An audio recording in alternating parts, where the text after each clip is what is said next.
Bonjour les enfants, bienvenue dans cette vidéo. Nous sommes jeudi 28 mai. Nous allons faire le point sur les problèmes additifs et soustractifs, c'est-à-dire qu'on va faire le point sur toutes les situations problèmes que l'on a travaillées cette année en classe. Alors, la première situation que l'on a travaillée cette année, c'est la situation où il se passe quelque chose. On dit qu'il y a une transformation. Il y a un début et une fin, un avant et un après. C'était la situation, souviens-toi, où l'on avait des jetons dans une boîte. Par exemple, ici, j'ai 3 jetons, j'en ajoute 2, combien j'en ai à la fin? Donc, au début, ce matin ou avant, j'avais 3 jetons, j'en ai ajouté ou gagné ou on m'en a donné 2. Je cherche combien est-ce que j'ai après, à la fin, le soir. Dans cette situation, c'est un ajout. Mais on a vu qu'on pouvait avoir un retrait. Alors là, par exemple, ce matin, au début, avant, j'avais 9 jetons. J'en ai retiré, perdu, cassé, enlevé 3. On cherche combien j'ai après, à la fin, le soir. On a vu que pour bien comprendre ces situations de problème, pour trouver le calcul que l'on doit faire, pour résoudre ce problème, on peut faire le schéma suivant.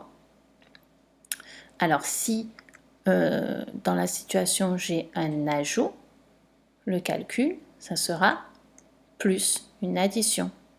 Si par contre j'ai un retrait, le calcul, ce sera avec moins, la soustraction.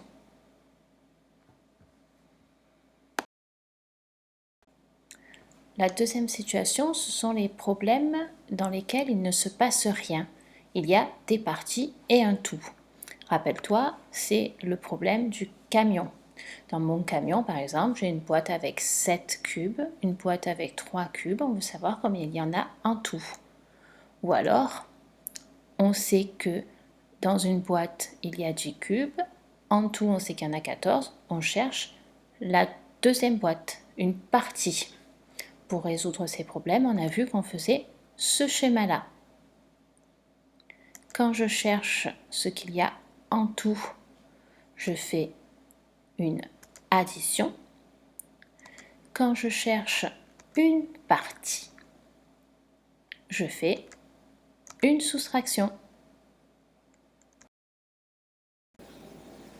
La troisième situation, ce sont les problèmes où l'on compare des collections.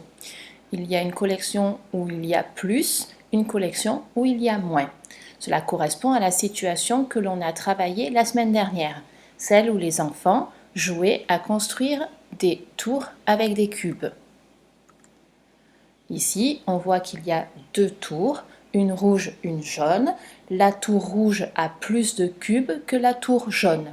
La tour jaune a moins de cubes que la tour rouge. En fait, il y a une différence entre les 2 tours. Elles n'ont pas la même taille. La différence entre les 2 tours, c'est 2. Il y a 2 cubes de moins dans la tour jaune, il y a 2 cubes de plus dans la tour rouge. Si on cherche la quantité qu'il y a dans la collection la plus grande, on fait une addition pour trouver la réponse. Ici, pour connaître le nombre de cubes qu'il y a dans la tour rouge, on sait qu'il y a dans la tour rouge 2 cubes de plus que dans la tour jaune. On va donc faire 3 plus 2 égale 5. On vérifie? Voilà, il y a 5 cubes dans la tour rouge. Maintenant, si on cherche le nombre de cubes qu'il y a dans la tour jaune, c'est-à-dire si on cherche la collection la plus petite, celle où il y a moins que, on sait que dans la tour jaune, il y a 2 cubes de moins que dans la tour rouge. On va donc faire une soustraction. On va écrire 5 moins 2 égale 3. Nous vérifions? Voilà. Alors, ce qu'il faut retenir. Il y a donc des problèmes que l'on résout en faisant une addition et des problèmes que l'on résout en faisant une soustraction. Première situation de problème, les problèmes où il se passe quelque chose. Si je cherche ce qu'il y a après un ajout ou un gain, c'est-à-dire un problème qui correspond à ce schéma-là, je fais une addition pour trouver la réponse. Si je cherche ce qu'il se passe après un retrait, après une perte, c'est-à-dire un problème qui correspond à ce schéma-là, je fais une soustraction pour trouver la réponse. Maintenant, pour un problème qui correspond à la situation où il ne se passe rien, si je cherche ce qu'il y a en tout, c'est-à-dire un problème qui correspond à ce schéma-là, je fais une addition pour trouver la réponse. Si je cherche une partie d'un tout, c'est-à-dire un problème qui correspond à ce schéma-là, je fais une soustraction pour trouver la réponse. Maintenant, les problèmes qui correspondent à une comparaison, si je cherche la quantité où il y a plus, la quantité où il y en a le plus, c'est-à-dire un problème qui correspond à ce schéma-là, eh bien je fais une addition pour trouver la réponse. Si je cherche la quantité où il y en a moins, c'est-à-dire un problème qui correspond à ce schéma-là, eh bien je fais une soustraction pour trouver la réponse.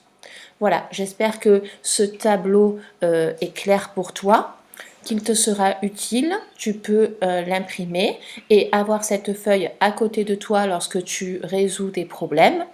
En fait, quand tu lis un problème, il faut que tu comprennes bien ce qu'il se passe et que tu compares, que tu regardes à quel problème, à quelle situation te fait penser ton problème. Est-ce que c'est une situation où il se passe quelque chose? Est-ce que c'est une situation où il ne se passe rien? Est-ce que c'est une situation où on compare? Et après, tu regardes à quelle situation ça te fait penser. Est-ce que c'est une situation où on fait une addition? Est-ce que c'est une situation où on fait une soustraction?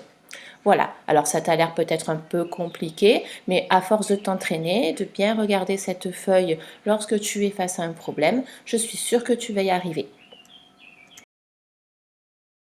Voilà, c'est terminé pour aujourd'hui. Je te dis au revoir et à bientôt.